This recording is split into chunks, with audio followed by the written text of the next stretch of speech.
విద్యార్థుల సమస్యల కోసం కాకుండా రాజకీయ ప్రయోజనాల కోసమే కాంగ్రెస్ పార్టీ నిరసన వ్యక్తం చేస్తుందని బీజేపీ జయశంకర్ భూపాలపల్లి జిల్లా ఉపాధ్యక్షుడు మోరే రవీందర్ రెడ్డి ఆరోపించారు. అధికారంలో ఉన్నప్పుడు ఒకలా, ప్రతిపక్షంలో ఉన్నప్పుడు మరోలా వ్యవహరించడం కాంగ్రెస్ పార్టీ అవకాశవాద రాజకీయాలకు నిదర్శనమని, నీచమైన రాజకీయాలతో కేంద్ర ప్రభుత్వంపై నిందలు మోపేందుకు కుట్రలు చేస్తుందని ఆరోపిస్తూ మొగుళ్లపల్లి మండల కేంద్రంలో రాహుల్ గాంధీ దిష్టిబొమ్మను దగ్ధం చేశారు. పరిస్థితి ఉద్రిక్తంగా మారడంతో పోలీసులు చేరుకొని ధర్నా చేస్తున్న వారిని అరెస్టు చేశారు. తెలంగాణ విద్యార్థుల సమస్యలపై స్పందించని సీఎం రేవంత్ రెడ్డి, మంత్రులు ఇప్పుడు విద్యార్థుల పేరుతో ధర్నాలు చేయడం సిగ్గుచేటన్నారు. రాష్ట్రంలో 12,000 కోట్ల ఫీజు రియంబర్స్మెంట్ బకాయిలతో విద్యార్థులు ఇబ్బందులు పడుతున్నా పట్టించుకొని ప్రభుత్వం ఇతర అంశాలపై రాజకీయాలు చేస్తుందని ఆరోపించారు.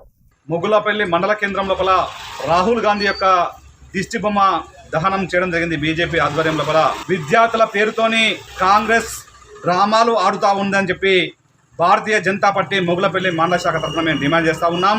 12,000 కోట్ల యొక్క ఫీజు రియంబర్స్మెంట్ ఇవ్వకుండా కాలయాపన చేస్తూ విద్యార్థులను ప్రక్కదోపరుస్తున్నటువంటి కాంగ్రెస్ ప్రభుత్వము వెంటనే విద్యార్థులకు క్షమాపణ చెప్పాలని చెప్పి బీజేపీ డిమాండ్ చేస్తూ ఉన్నది. రాహుల్ గాంధీ గారు ఎన్నికల ముందు 6 గ్యారెంటీల పేరుతోని మీరు ఏమి చేశారని చెప్పి మేము ప్రశ్నిస్తూ ఉన్నాము. ఇప్పటి వరకు విద్యార్థులకు ఎస్సీ, ఎస్టీ, బీసీ విద్యార్థులకు రియంబర్స్మెంట్ ఏదని చెప్పి మేము ప్రశ్నిస్తూ ఉన్నాము. కేవలము రాజకీయ డ్రామాలతోని ఎంతవరకు మీరు సమాజమని చెప్పి మేము ప్రశ్నిస్తూ ఉన్నాము. దేశం లోపల అలజడులు సృష్టించి ఏదో భయాలను సృష్టించి పక్కదో ప్రశ్నించినటువంటి అక్కడ ఉన్నటువంటి నిరసనకారులు కేవలము విద్యార్థులు లేరని చెప్పి అన్ని రకాల ఛానల్లో మారు మోగుతూ ఉంటే మీకు కనిపించలేదని చెప్పి మేము బీజేపీ ప్రశ్నిస్తూ ఉన్నాము.